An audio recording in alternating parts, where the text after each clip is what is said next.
Sato para sa pagpapagawa ng kanyang mansyon, mayroon itong kabuuang 1,029.37 na floor area. At upang maistema kung gaano kalaki ang maaaring magastos kung sakaling magpapagawa ng mansyon sa ganoong kalaking floor area, ayon kay engineer, sa kasalukuyang kalakaran ng konstruksyon ng mga bahay, ay gagastos ang sinuman ng may halagang 30,000 pesos kada metro kwadrado kung magpapagawa ng mansyon. At base dito, isang estimated computation ang ibinigay sa amin nitong inhinyero. 1,029 sa say 30,000 per square meters, around more or less mga 30 million. So 30 million pwede yung swimming pool or other amenities within the compound. Para magbigay linaw sa alegasyon ng tagumyaman laban sa kanya, kinuha namin ang panig ng gobernadora ng Occidental Mindoro na si Josephine Sato.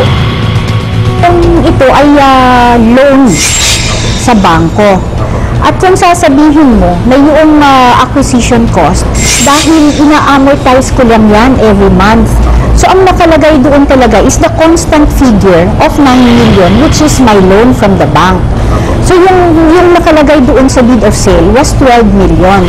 Pero yung 12 million na yun, dahil yun lang ang nasa deed of sale, hindi pa nakakasama doon yung mga interest na babayaran ko.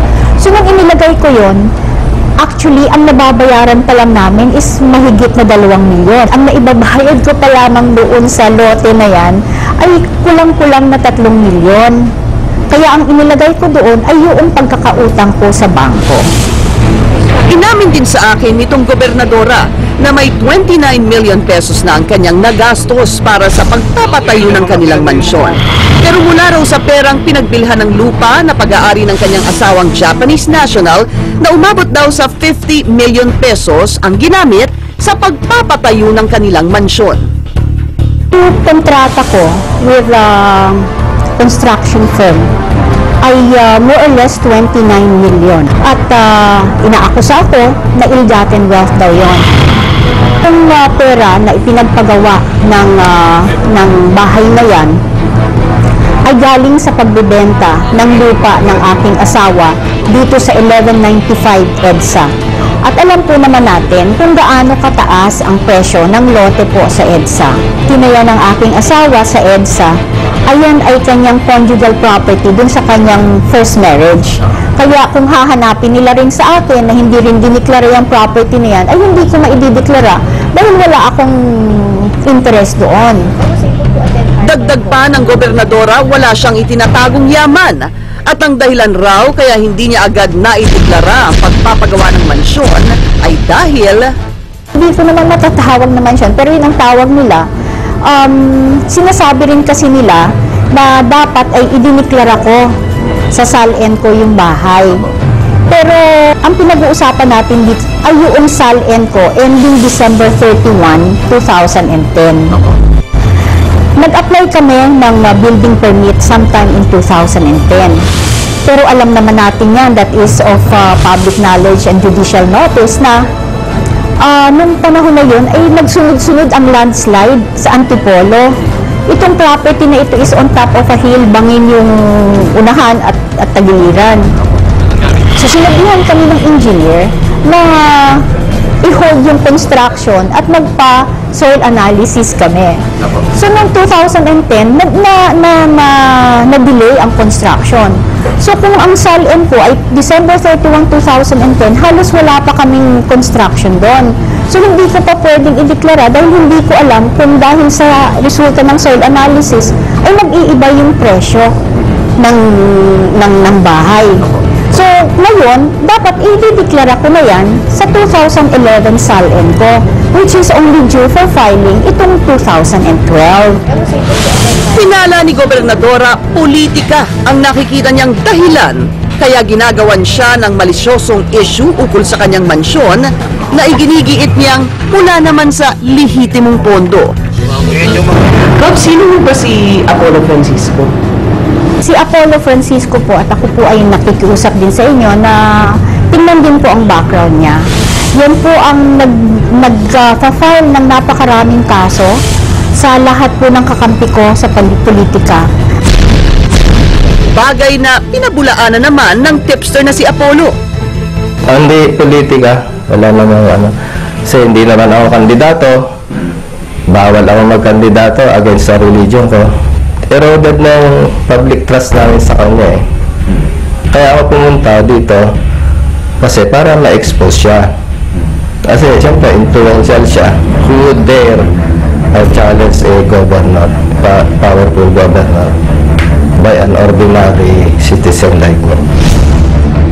Ang mga paliwanag ni Governor Sato sa aligasyon ni Apollo ay isinangguni namin sa tanggapan ng Civil Service Commission. Humingi kami ng paliwanag sa tamang proseso ng pag-file ng Statement of Assets, Liabilities, and Net Worth. Ayon kay Director Ariel Ronquillo, dapat ay ang kabuang presyo ng ari-ariang binili ang idinideklara sa SALN. Maliwanag naman kasi sa form na pag bumili ka ng property, dapat i-declare mo yung assessed value, yung fair market value, and then the acquisition cost. At pag sinabi natin acquisition cost, this is the cost or the price that you paid for purposes of acquiring the property. Kasi yung loan, paraan mo lang yun para makuha yung pera na pambili, no? So, kung magkano man binili yung property, dapat naka-indicate pa rin yun. Pero yung amount ng loan mo, dapat naka-indicate din doon sa liability column. Kasi inutang mo yun eh. Dapat nakalagay yun dyan. So, yun nga, maliwanag na nagkamali siya ng lagay doon sa acquisition cost. Kasi imbis na inilagay niya yung cost na ginamit para ma-acquire yung property, ang inilagay niya yung fair market value. Ang question doon intentional ba yun? Meron ba siyang intention na mag-undervalue? Meron ba siyang itinatago dyan? That should be made a proper subject of investigation. So, Paglilinaw pa ng direktor, dapat rin na nakadeklara sa SALN ang kahit anong itinayo sa lupa, tapos man ito o hindi pa. sinabi ko yun very clear. Pag sinabi natin improvement, everything that you added to the land, no, to the real property, that has a value by itself. And sa tingin ko kasi, maski hindi pa tapos, may value na yun eh. O hindi ka naman makakapagpa-improve doon kung hindi mo ginastusan yung inilagay doon, maski hindi pa siya konkretong tapos na bahay, for example. So, may mga improvements na yun, may value na yun, maski hindi pa siya tapos as a bahay. Samantala, sa kabila ng depensa ng gobernadora, pinaninindigan ng nagrereklamong si Apollo Francisco ang kasong recovery of unlawfully acquired wealth at plunder na isinampa niya laban kay Governor Josephine Sato sa tanggapan ng Ombudsman. Tapat ang XXX sa misyon naming maipalabas ang katotohanan sa bawat pagsisiwalat na ipinasisiyasat sa amin, lantad o taguman. Magbabantay kami sa bawat panig sa pagbibigay ng kanilang mga akusasyon, pati na kontra-alegasyon. Umaasa kami na sa pag-usad ng investigasyon sa problemang ito, hindi na lamang laki ng halaga at lawak ng ari-arian ang aming susukatin, kundi ang katapatan at pag-aksyon